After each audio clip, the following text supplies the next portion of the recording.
Hello and welcome to No Apologies on Beck, where we are unafraid to speak the truth. I am your host, Rick Becker, our co-host, Lori Hintz. Thank you very much. We've got an interesting show. Yeah, a lot of So kind of a much. mishmash of things, but so much happening and so much imminent too with Yeah. regard to the legislature anyway. Yes, which is our first topic.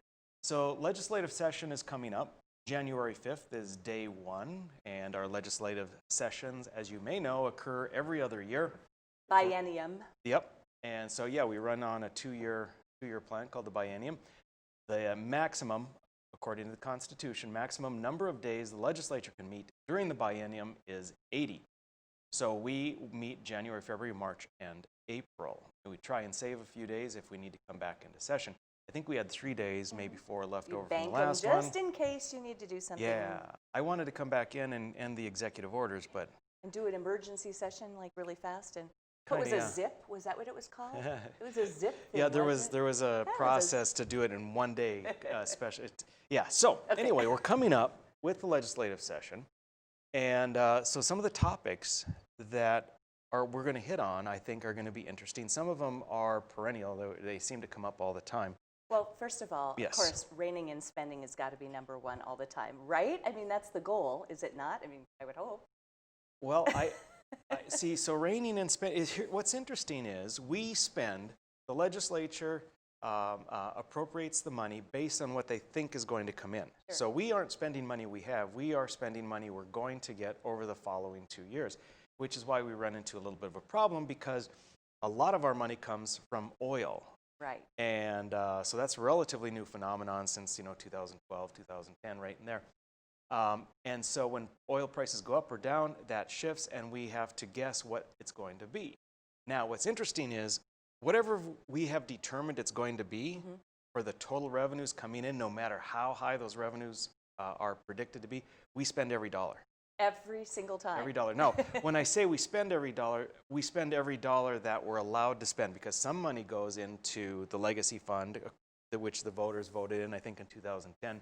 Some goes into the budget stabilization fund. There's different funds, so we don't literally spend all of it, but You spend everything that's allotted. everything we can, we spend. And so I wouldn't say that cutting spending is anything that is a really, yeah.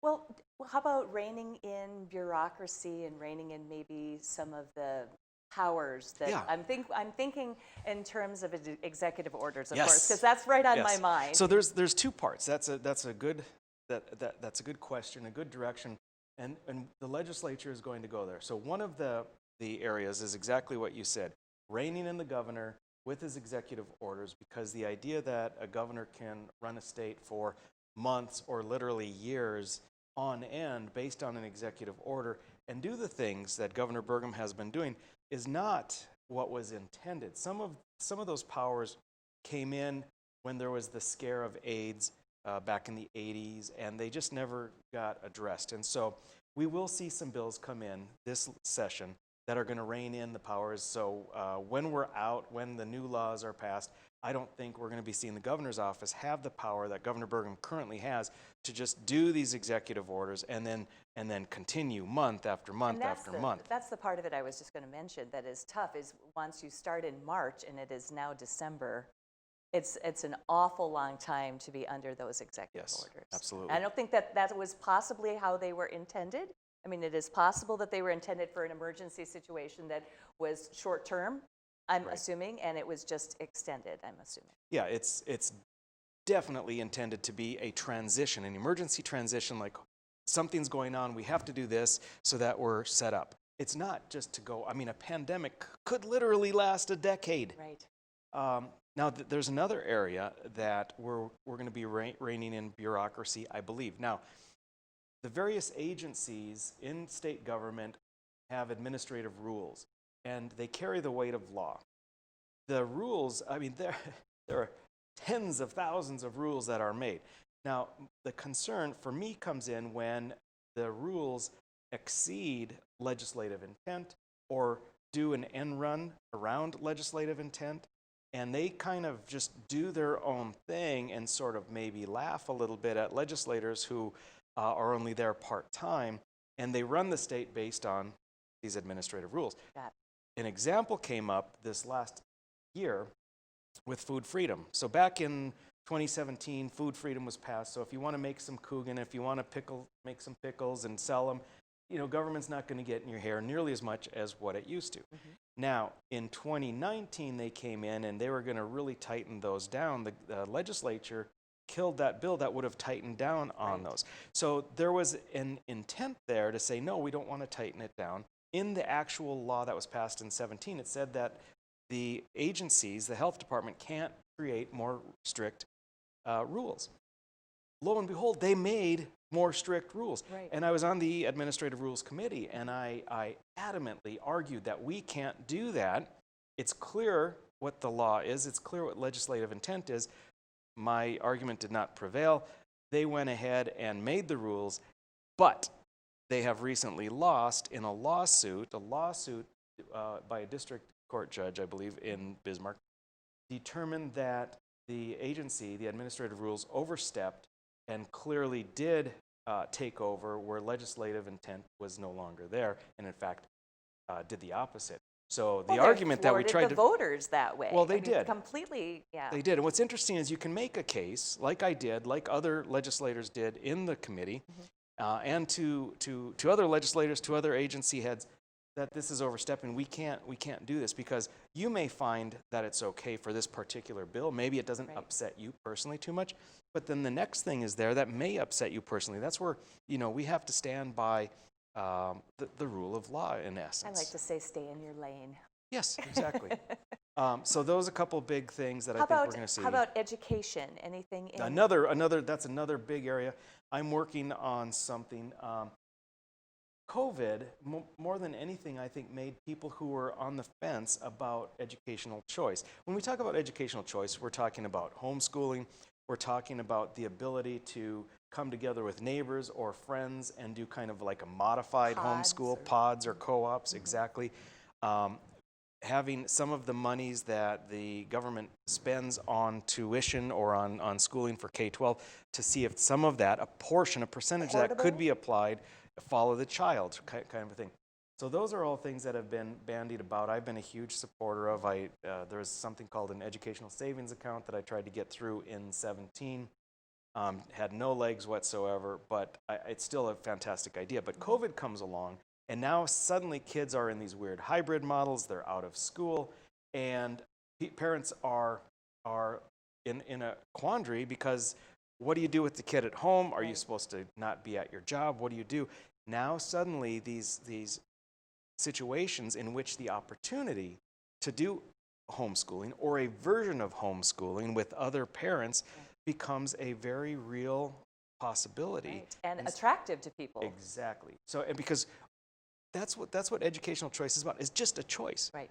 These types of programs aren't trying to funnel anyone into anything. They're not trying to disadvantage other students. No. They're trying to give parents choices for the best way to educate their children, and that's it. And COVID, in this small sense, may have been a blessing to alert people to these opportunities. Now, are vouchers a part of this in some way? Or you're talking about a portion of the monies being able to go that. Would that be called a voucher or not? Well, there are vouchers. The voucher program hasn't.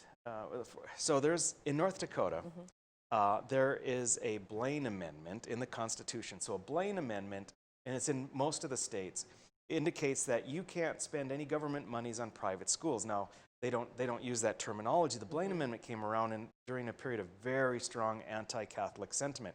The thing is, they didn't want money to go to Catholic schools.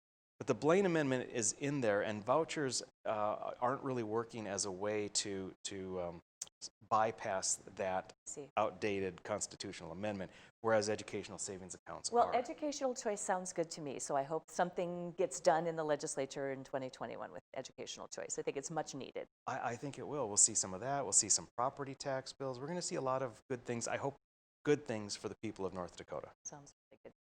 All right, now in our next segment, we're going to take on Bill Gates. Bill Gates and maybe a few other things. I might be ranting, just saying. We'll be right back.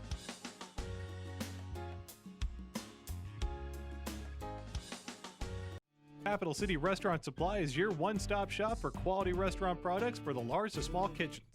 commercial-grade restaurant and bar supplies, limb game processing equipment, refrigeration, dinnerware, and smallware. We sell everything including the kitchen sink from trusted manufacturers for the chef in all of us. Open to the public since 1971, we are veteran-owned and North Dakota proud. Let us take care of your restaurant and home kitchen needs today by visiting us at 1414 Interstate Loop in Bismarck or on the web at capitalcityrestaurantsupply.com.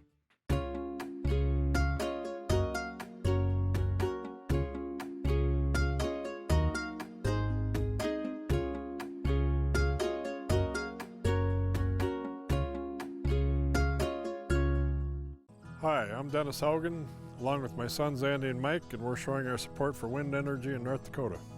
Wind energy has provided farmers like us with a steady stream of income that's not tied to the weather like crops and cattle are. Another bonus is that wind farm owners are required to maintain the roads leading up to the turbines.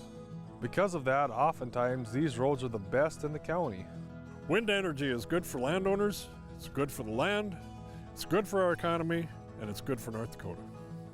For the greatest selection and full menu offering is the Four Seasons Restaurant and Ice Cream Parlor in Garrison. Succulent sandwiches, big breakfasts served all day, and delicious desserts. Easy access in and out for campers and RVs. The Four Seasons Restaurant at the top of Main Street, Garrison.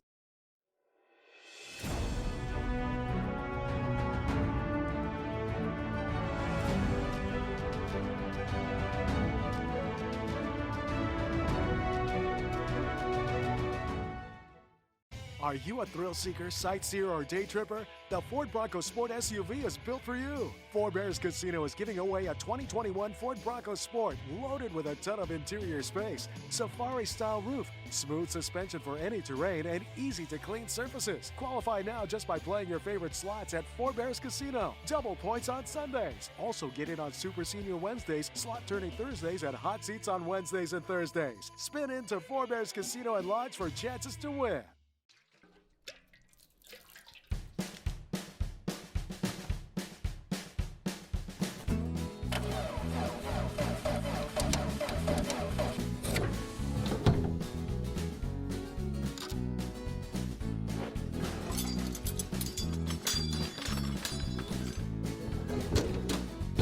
Some things in life are hard. That's why banking shouldn't be.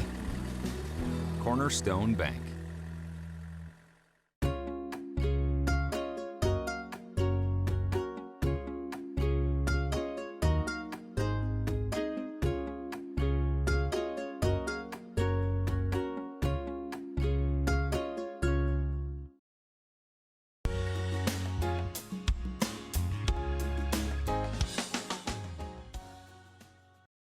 Hello and welcome back to No Apologies on Beck. Well, it's that time. It's time for a Rick's rant, people. It's time for a serious Rick's rant. It is, and I've got a grab bag. I'm not alone in really looking forward to this. Are you? I know that there are viewers. Well, don't who get are your like, hopes up too high. Okay, right. No, don't want to. Yeah, Because don't the want to rant, set that or bar part of too the high. rant is not preparing too Well, much. and rant is implying that it's going to kind of come out of nowhere and you're going to. Spontaneously. Yeah. So, but you're good at that. That's your gift. All right, number one in our rant grab bag. Oh, hey, there we are. Rant grab bag. The first one. Yesterday's presser. Governor Burgum had a presser regarding primarily the vaccination program and what's happening there.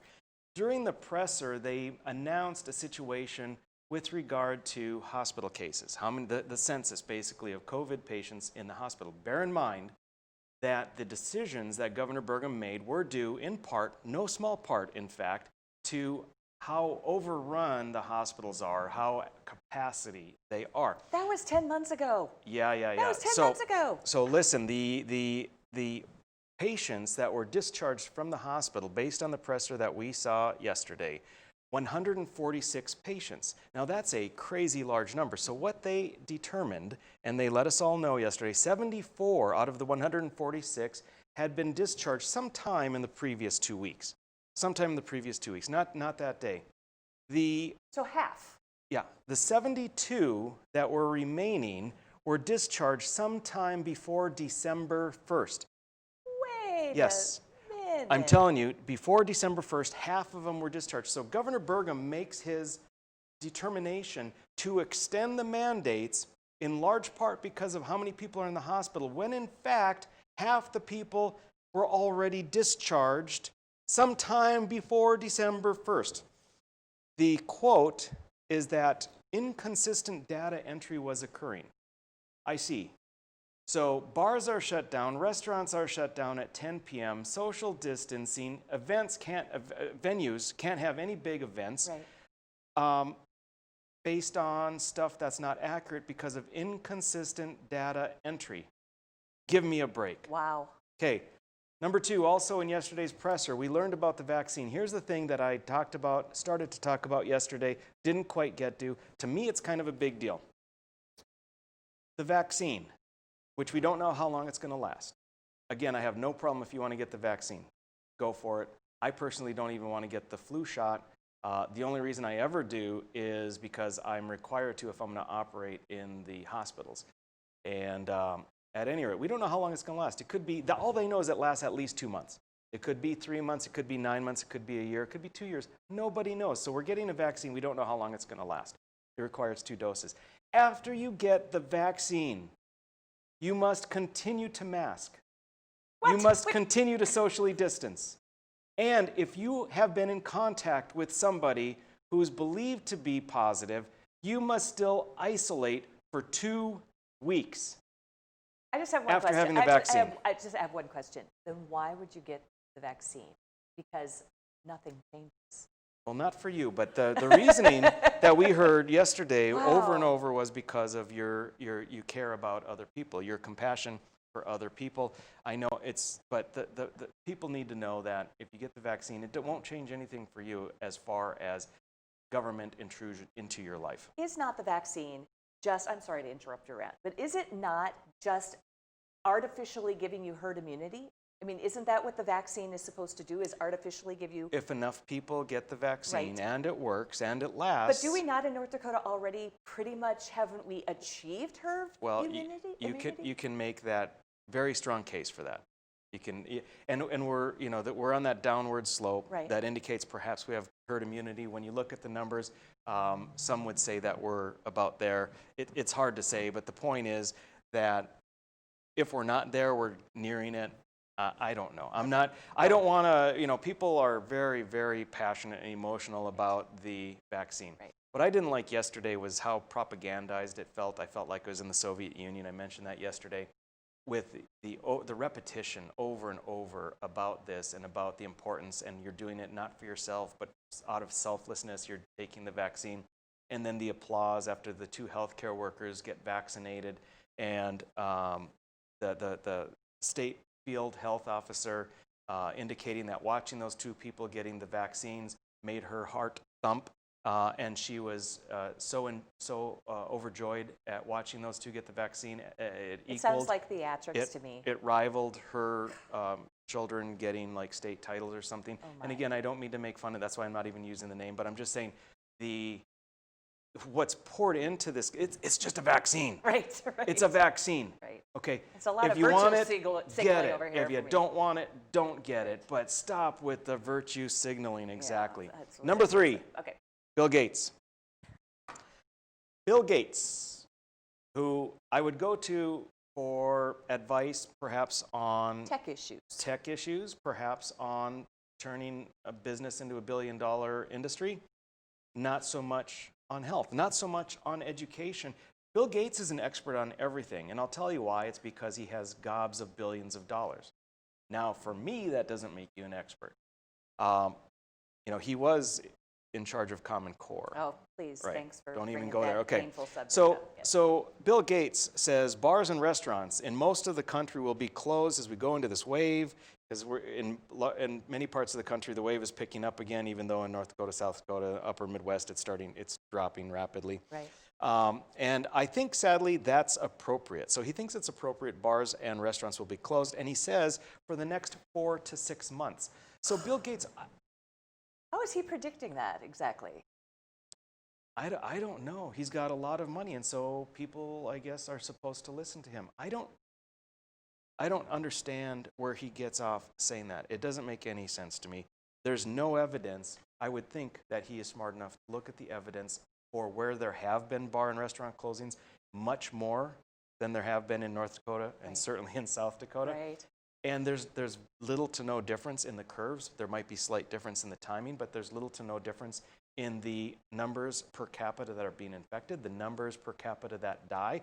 There's no difference. So where in the world would you base it? If you're a logical, scientific person, where would you base that statement that they should be closed for 4 to 6 months? The troubling thing to me was when I heard the part about the risk will last until 2022. I really didn't. Yes. I didn't need to hear that necessarily. It seemed like if the only reason that you would say that would be to demoralize people.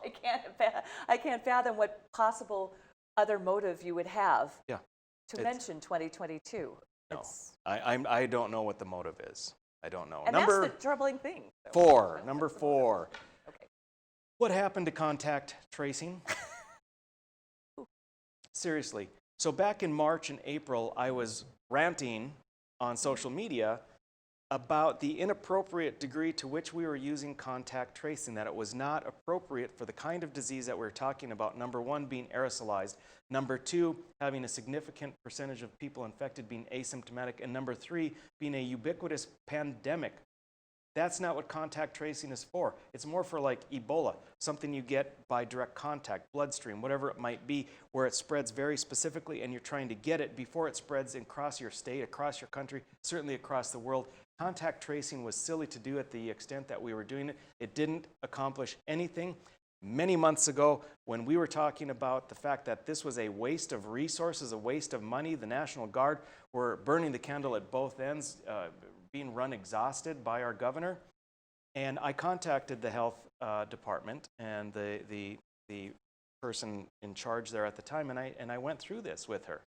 And I said, this doesn't make any sense. This is all going to be for nothing. I understand you folks are trying to do something, but you've taken a tool for this problem when it's designed for an entirely different problem. You are allocating needed resources and money into this tool, again, being used inappropriately. And her response was, well, I hope that's not true. That will be very sad.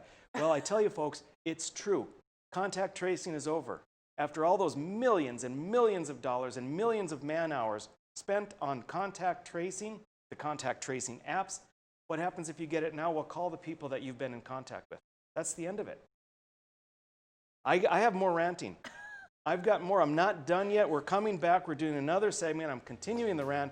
We'll see you back here. Stick with us.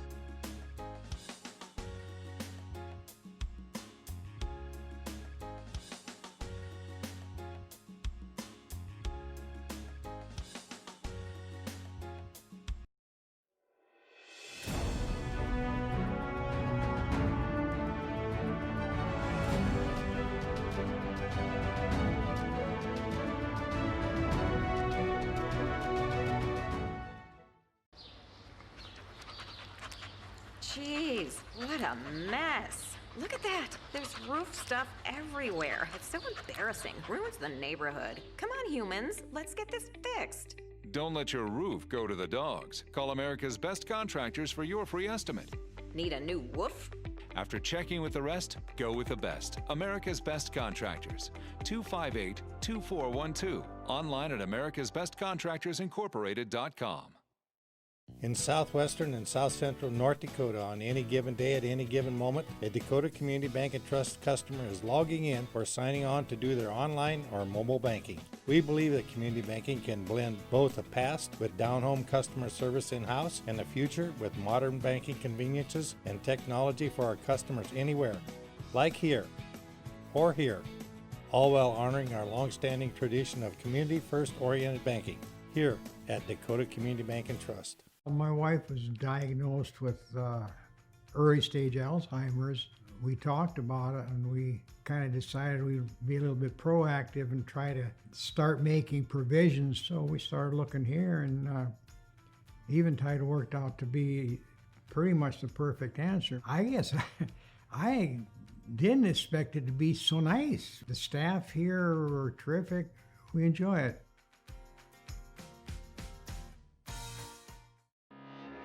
They say when the going gets tough, the tough get going. At OK Tire, we're here to keep you going.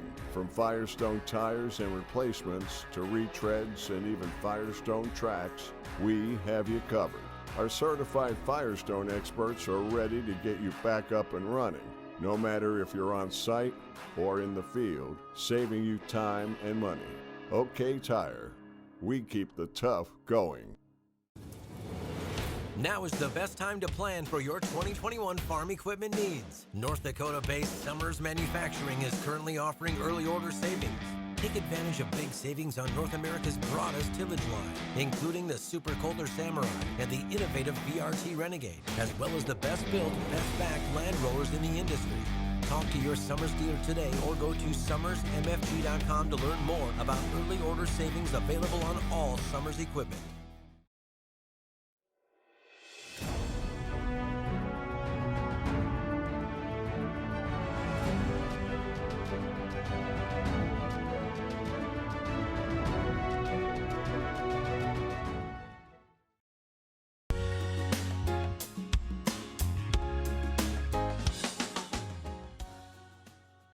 Welcome back to No Apologies on Beck, your after-hours oasis of sanity. I'm your host, Rick Becker, our co-host, Lori Hintz. Thanks so much.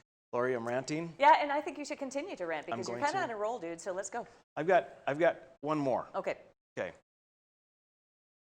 North Dakota and South Dakota. I'm looking at those numbers again.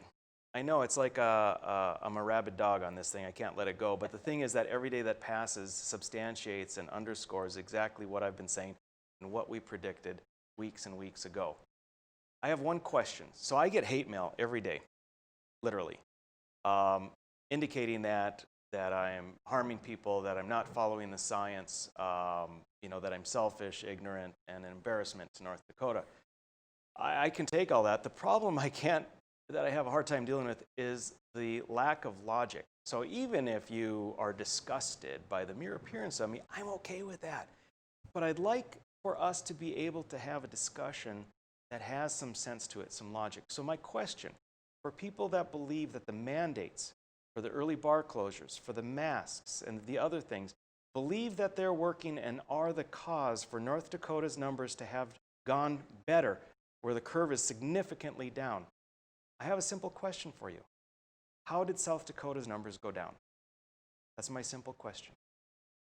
Because when we look at the numbers, when we look at the graphs, and we've shown them to you before, Minnesota had multiple severe restrictions going on starting way back in April, one after another, stay-at-home orders, the masking orders from the get-go. What happens? They start peaking. They have a huge spike in November, and now it's coming down. Okay, so I don't know. Apparently, their measures had a delayed effect of about 4 months. I'm not sure how that works. Montana started mask restrictions, mandates in July. What happened? Nothing except for a spike that occurred in late October and now is coming down. So apparently, Montana's restrictions and mandates also worked, but were also very delayed, just not quite as much as Minnesota. North Dakota, mask mandate, thanks to Governor Burgum, in middle of October, our numbers skyrocket middle of November. Our numbers skyrocket starting middle of October into November, when the mask mandate that Governor Burgum puts in place actually can have an effect, occurs about 1 week after our numbers go down. So Minnesota, effective delay many months. Montana, effectively delayed several months. North Dakota occurred retroactively by about 1 week. South Dakota, no restrictions, has a curve that is nearly identical to Montana, to North Dakota, and very similar to Minnesota. So again, I ask you, for those that say we must have the mask mandates, and thank you, Governor Burgum, for putting the mandates in place, because without you, who knows what untold number of people would end up dying in the hospital and otherwise sick. I ask you again, if what Governor Burgum has done has caused our numbers to go down, what has caused South Dakota's numbers to go down?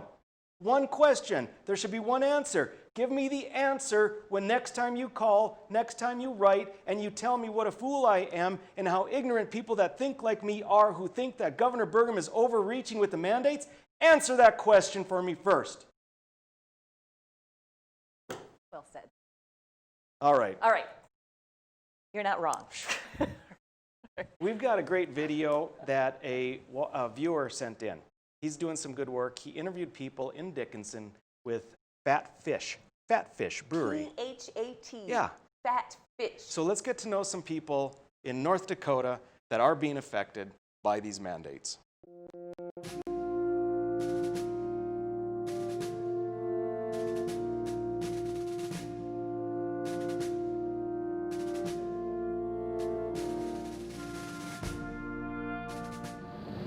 Hi, I am Kelly Sharp, and this is my husband Tony Sharp, and we are the owners of Fat Fish Brewing here in Dickinson, North Dakota. Being a brewery, we're also a full-service restaurant as well, and so we kind of tie into everything that the executive order has kind of blocked for us.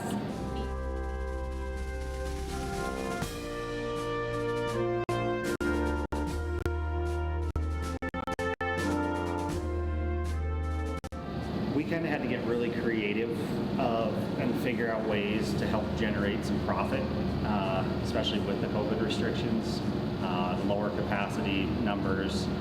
Sometimes we were just there just trying to break even. We added axe throwing, we added a stage, we've added a gambling room, and it's been difficult, but you know, we're not afraid to jump over a hurdle here and there either.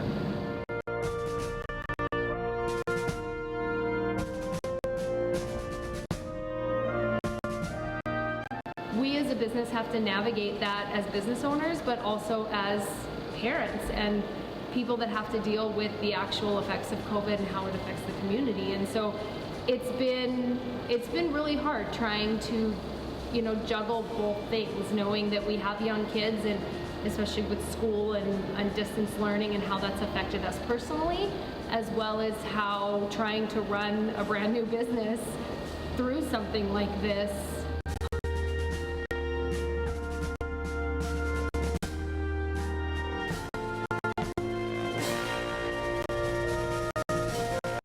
You know, the nights that we're just trying to break even were nights, even last year, that were phenomenal nights for us. We've lost multiple Christmas parties and events. Yeah, every large event that has anything to do with the corporation has had to cancel because of COVID.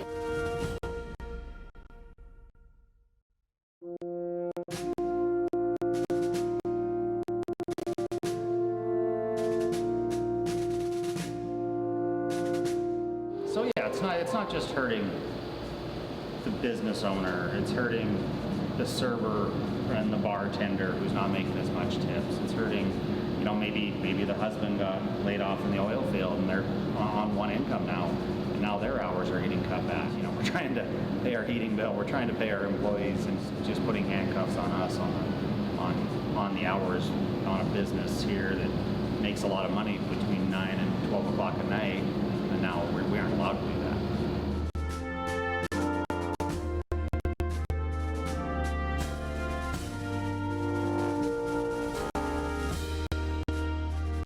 Like I was saying, you know, events going forward, we still are trying to plan certain things. We have New Year's Eve coming up, and that's a huge night, not only for, you know, the young crowd that wants to go out and party, but the people that just want to get out and do something. And, you know, North Dakota winters, again, you feel cooped up all the time anyway, so when there's an event going on or there's something fun planned, you want to be able to attend that. And so then nobody has come to us and said, how is this affecting you?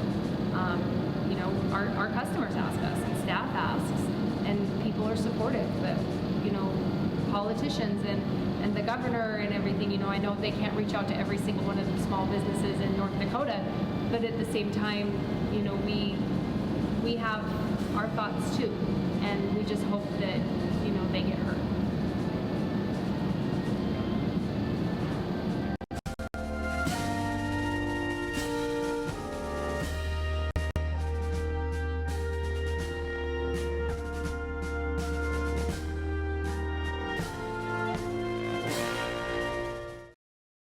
That was Pretty cool. That was very cool. So thank you to Chris Wasepka. Yep, a very nice video. And that couple seems really nice. Next time I'm in Dickinson, I'm going to Fat Fish, and I'm going to throw an axe. I'm going to drink perhaps 2 beers.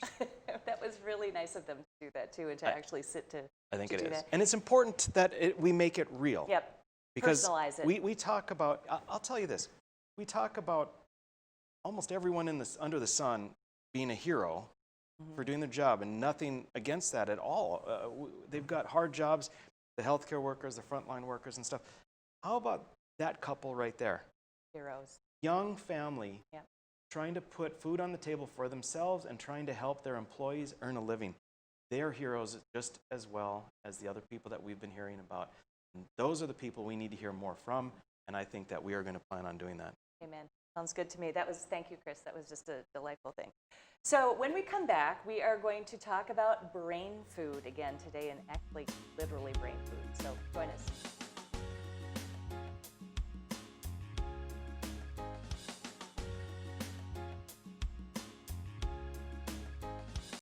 Howdy, folks. It's the County Line Cafe. I reckon it's time you're due for a hearty meal. So saddle up for the day with one of our Hey Bossin' breakfast homemade soups. Fill your grill at our salad bar. Sink your teeth into our famous County Line burger and barbecue ribs. Top it off with spoon rattling pie with a comb roll that's sure to put a smile on even the toughest outlaws. Shake the dirt off the boots each night and warm up with the game. Tell 'em about it, Stacy. I can't wait to see you at the County Line. Since opening in Hebron in 1940, Dakota Community Bank and Trust has been your hometown bank. Our mission has been to provide modern banking convenience with old-fashioned hometown service. We've grown with the communities we serve through year-round events, countless sponsorships, and nearly 7,000 hours of volunteering each year. Learn more about our 80-year history at dakotacommunitybank.com. Jeez, what a mess. Look at that. There's roof stuff everywhere. It's so embarrassing. Ruins the neighborhood. Come on, humans. Let's get this fixed. Don't let your roof go to the dogs. Call America's Best Contractors for your free estimate. Need a new woof? After checking with the rest, go with the best. America's Best Contractors. 258-2412. Online at americasbestcontractorsincorporated.com. For the greatest selection and full menu offering is the Four Season Restaurant and Ice Cream Parlor in Garrison. Succulent sandwiches, big breakfasts served all day, and delicious desserts. Easy access in and out for campers and RVs. The Four Season Restaurant at the top of Main Street, Garrison.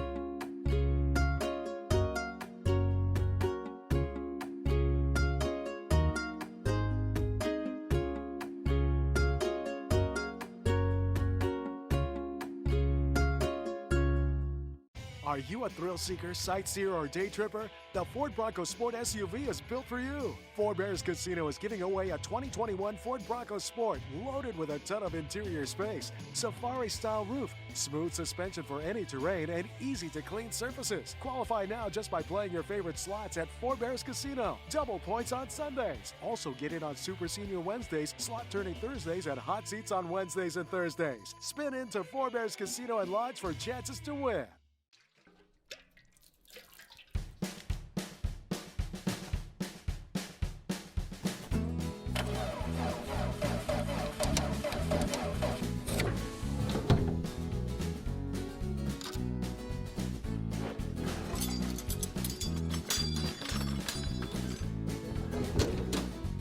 Some things in life are hard.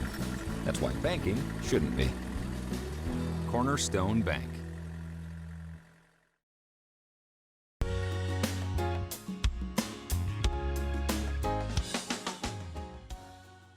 Welcome back to No Apologies, where we are cool, calm, and collected. Yes, we are now. After all the ranting, we're totally get that out of the system. So we love doing brain food. What's fun about brain food is it's good for your cognition, but I'm going to talk today literally about feeding your brain with your food. So my brain food today is talking about things that you can do. And I took my information from the Mayo Mind Diet, and they have in the Mayo Mind Diet 7 different things that they suggest. So I'm going to do 3, and then I'll let you do your little brain food, and then I'm going to come back and do my final 4. It sounds a little like you're putting my brain food down. I'm certain that your brain food is much better than Krampus and ugly cats. I'm sure it is. Never. That's the top. That's the top. Now people are going to have to go back and watch that show because it was, yeah. Okay, so literal brain food. So what they suggest in the Mayo diet is they suggest a couple of things. They suggest veggies, which everybody knows. You know, every mother has ever said to every other child, eat your veggies. But not only veggies, but particularly leafy greens, kale, spinach, things that are in that deep green color are very, very, very good for your brain and help you fight dementia. Super helpful. They also suggested berries. Now, an apple a day is very common. Everybody says that. But I love berries, and it's one of those things that I have actually added to my diet, and I eat berries pretty much every day. Raspberries, strawberries, particularly blueberries are high in phytochemicals, very, very, very good. The darker the color seems to be the better for your brain too. So berries are very good for you. And then also, this is my anybody who knows me knows that I will eat nuts on any food. Chinese food, salads. I like it on my haircut verts, which are little, they're the little baby green beans. Don't you know I don't know if that's how you pronounce it, but okay. How do you say it? How do you say it? Well, I don't think the T is pronounced. Kind of like Bastia. Oh, okay, Bastia, haricot. Whatever, man. Okay. You lost it so your completely. green beans. Okay, green beans. I like nuts on everything. And nuts are fabulous because they're full of vitamin E. You're just going to be laughing the rest of the show now, aren't you? Anyway, so I like nuts on everything, but they are a super good boost, and it's been said that they're not only good for your heart, but also you should eat them 5 days a week. Do you eat nuts 5 days a week? I know few people who eat nuts 5 days a week, except this girl who loves nuts on everything. No, definitely not. I eat pizza 5 days a week. Right, well that doesn't have, it's about the only thing that I would not eat nuts on. I mean, I would really put it, I like it on dessert. I like nuts on everything. Yeah. Interesting. All right. Okay, mine's a weird one. When I do brain food, I kind of just, it's more like word association, just whatever pops in my head. Okay. Hence, the Yola Katuran, the Yule cat that you love so much. I'm going to see if I can get a little stuffed Yola Katuran made for you. Because, all right, coal. Coal is important in North Dakota. And before oil was considered to be absolutely critical to the revenue that the state had. It still is very significant. So I looked up coal. Okay. I remember back in my school days, I had learned about 2 types of coal. But I think there's a couple more. So I didn't really know. I looked it up. So there's anthracite, right? Yep. That's hard coal. Right. It's the best stuff. It has the highest BTUs. Okay. It's in Pennsylvania. It's not in North Dakota? I don't think so. We don't have the hard stuff here? No. Okay. We've got the low grade. Of course. I'm going to get that. Okay. Yeah. Okay. So that's used in metals industry. Next is bituminous. Okay. Okay, that's middle grade. It's the most common throughout the United States. It's good for electric production, some metals. Subbituminous. It's in the western states, yada, yada, yada. Lignite.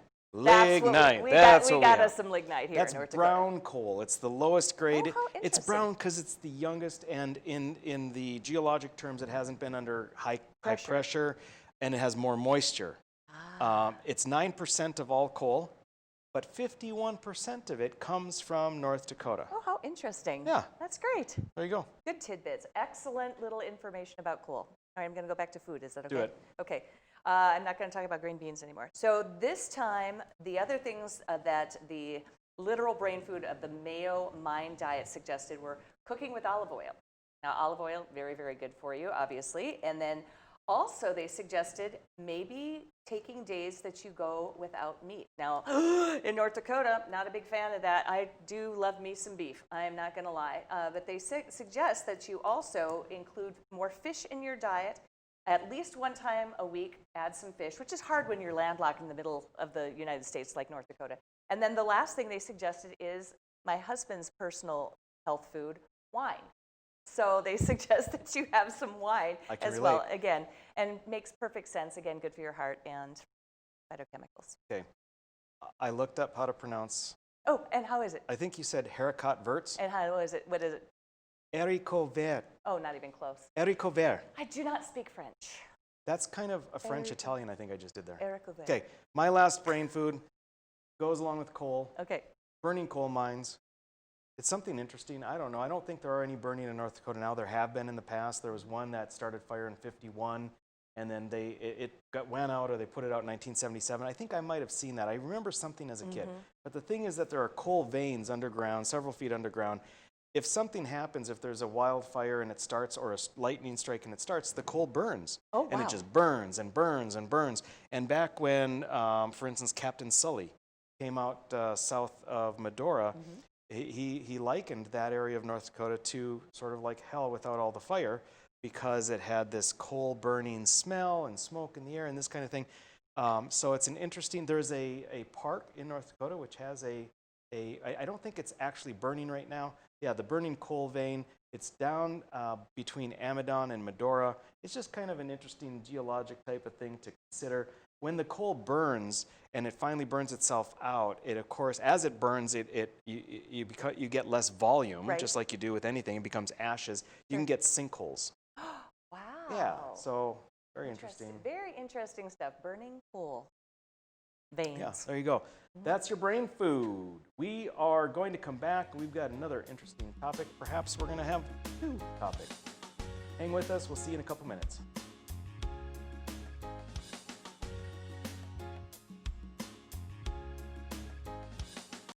Howdy, folks. It's the County Line Cafe. I reckon it's time you're due for a hearty meal. So saddle up for the day with one of our Hey Boss and Breakfast homemade soups. Fill your grill at our salad bar. Sink your teeth into our famous County Line burger and barbecue ribs.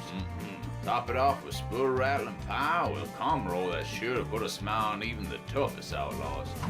Shake the dirt off the boots each night and warm up with the gang. Tell them about it, Stacy. I can't wait to see you at the county line. Hi, I'm Dennis Haugen, along with my sons Andy and Mike, and we're showing our support for wind energy in North Dakota. Wind energy has provided farmers like us with a steady stream of income that's not tied to the weather like crops and cattle are. Another bonus is that wind farm owners are required to maintain the roads leading up to the turbines. Because of that, oftentimes these roads are the best in the county. Wind energy is good for landowners, it's good for the land, it's good for our economy, and it's good for North Dakota. Capital City Restaurant Supply is your one-stop shop for quality restaurant products for the large to small kitchens. Commercial-grade restaurant and bar supplies, limb game processing equipment, refrigeration, dinnerware, and smallware.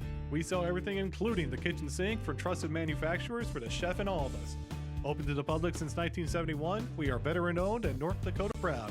Let us take care of your restaurant and home kitchen needs today by visiting us at 1414 Interstate Loop in Bismarck or on the web at capitalcityrestaurantsupply.com. My wife was diagnosed with early stage Alzheimer's. We talked about it and we kind of decided we'd be a little bit proactive and try to start making provisions. So we started looking here, and Eventide worked out to be pretty much the perfect answer. I guess I didn't expect it to be so nice. The staff here are terrific. We enjoy it.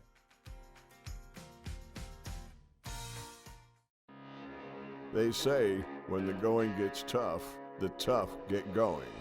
At OK Tire, we're here to keep you going.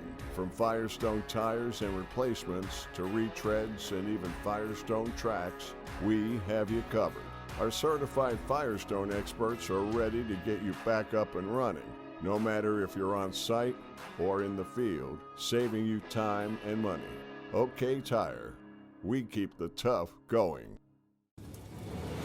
Now is the best time to plan for your 2021 farm equipment needs. North Dakota-based Summers Manufacturing is currently offering early order savings. Take advantage of big savings on North America's broadest tillage line, including the Super Kohler Samurai and the innovative VRT Renegade, as well as the best built, best backed land rollers in the industry. Talk to your Summers dealer today or go to summersmfg.com to learn more about early order savings available on all Summers equipment.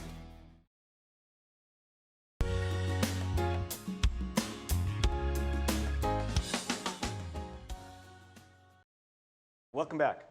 No apologies on Beck. We are at our final segment. Thank you for sticking with us. And you're welcome for sticking with you. Right. Well, we're just here. So we're going to talk a little bit about how you have become predictive in some of the things that you've said. Now, way back on our very first show, which was not very long ago, you made a little comment right off the bat, and it triggered in my mind because the story came back out today. Maybe you heard the story about the lawsuit Yes. that was run by Governor Burgum Yep. with District 8, and we covered that on this show, and on our very first show, as a matter of fact, that was the topic that we were talking about, and you came right out with what you thought might possibly be a problem. So let's run that and you can see what he had to say. Problem is then Governor Burgum decided to file a lawsuit, and I think we've got a graphic on that, but he put up a lawsuit where he actually was suing District 8, the poor gentleman who's the chairman of the District 8 Republican Party. Lauren DeWitts. Yes, a very nice guy. Chet Pollard, the majority leader, Secretary of State Al Jaeger, pretty much suing anybody he could. And in his lawsuit, and see, what bugs me, Lori, is he is spending all this time, and we have to look into it. I think the people's money. I think he was afforded 3 lawyers. All of this time for a frivolous lawsuit because he didn't get what he wanted. And there you have it. And so... Yeah, it still stands that I don't have a problem when there's friction between the legislative branch and the executive branch. And there are times where it's appropriate to file a lawsuit because that's the order of things. You can't just shake hands and figure things out. It has to be done in a certain manner. There are times where a lawsuit is appropriate. In this particular case, it seems so egregious, so obvious that the lawsuit had no possibility of passing, that it was done basically be out for ego, perhaps, because Governor Burgum didn't get the person he wanted in to a legislative seat that he had spent literally hundreds of thousands of dollars to get his handpicked person, and so went with this lawsuit. The problem is that it's fine if you want to do a frivolous lawsuit and you want to waste the court's time, but the thing is, you're spending the taxpayers' dollars. And now we know he indeed did spend the taxpayers' dollars. Now it's $12,000. In the scheme of what the state spends, maybe that's just drops in a bucket. Right. But the thing is, it's $12,000. How many people would love to have an extra $12,000 for their family? Right. I think that it's not so much the money, it's the audacity in which he filed this frivolous lawsuit, and he did not need to worry about spending any money, not that he necessarily would, but when it's the people's money, you need to take at least as much care as you would your own, and for a lot of people, more care. It's not your dang money, and now we have to pay for it. Well, do you think people will demand that he reimburse the state for that? I mean, No, I don't think that that's going to happen, nor do I think that it's necessary. But Well, one, he could easily, without even thinking about it, and that's not the issue. I don't think he would be allowed to. I don't think there is any place in law that he can say, oh, $12,000, I'm going to just dump it into this fund. I don't think it's necessarily I remember there. that with the governor's mansion. He wanted to do something, and by law, he was not allowed to do that. Well, and he also wanted to forego having a salary. Right. Yeah, and by law, he has to take the salary, I guess. Yeah, so it's interesting, but again, it's unfortunate. It's not like the biggest story in the world, but it's important for people to know that this occurred. It was unnecessary and did cost taxpayer dollars. So, do you want to pivot? Let's pivot. Okay, we're going to pivot. We're going to talk a little bit about, first of all, as a setup, there are so many different places in the United States now who are defunding their police. And what they're finding is that all of a sudden people are going to have to try to find these minimal crimes themselves because they don't have people in the department that can help them solve the crime. So that happened in Portland where there was a stalker, but it was all during the Portland riots. And during that time, the neighborhood people they figured out, they used cameras, they communicated with one another, they found the neighborhood Peeping Tom guy and put him in jail, which is super cool. Also, at this point, we're to the point where now Santa and his elves have to actually go and help out when you've got a crime in progress. I have to see this.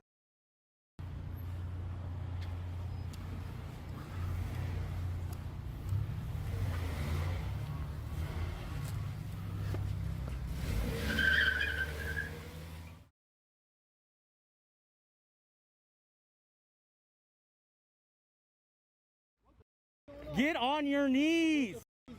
Get on your